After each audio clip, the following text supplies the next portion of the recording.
I'm doing now a diamond painting of our Sacred Heart of Jesus, which ibibigay ko sa aking hipag at yung isa sa aking brother na may sakit.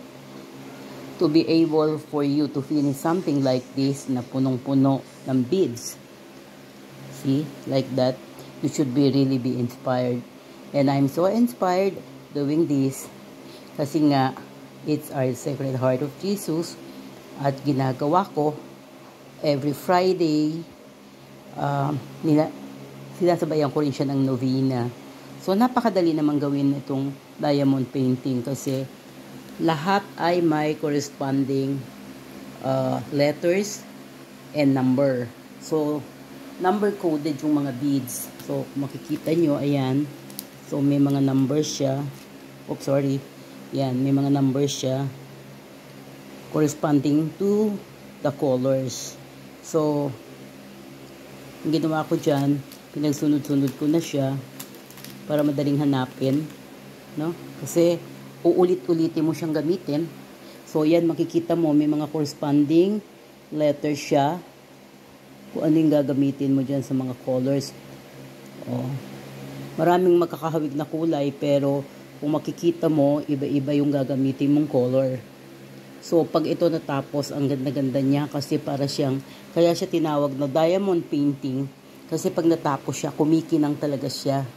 May brilliance or sparkle.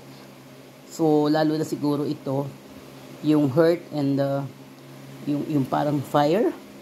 So, yan. Mabilis ko naman siyang natapos kasi nga I'm so inspired. Ang technique dito ay you start first with yung pinakamaraming color.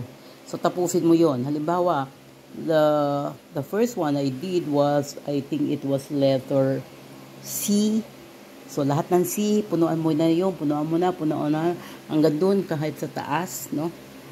Once matapos mo na yon, so, punta ka naman sa next na maraming letters or maraming color, dun ka pumunta. Then, eventually, in the end, magkakaroon ka ng finishing kasi may mga mamimiss out ka rin katulad niyan, oh. May mga na-miss out ako. So, So, by the time na magtatapos ka, kailangan pasadahan mo kung may mga gaps. Okay? So, madali lang siya. Ito yung beads niya. No? So, gaganyan mo lang. Katulad to, it's letter X. Didikit mo siya sa letter X. So, asasan ba ang mga letter X dyan? Whoops! Ayun, like this one. This is letter X. Yan. Diba? So, that easy. So, once matapos to, I'll give you the chance to see it. The final diamond painting. Then, ipi-frame mo siya. Ang ganda-ganda niya. Thanks for watching. Maganda tong libangan. Promise, maganda tong libangan.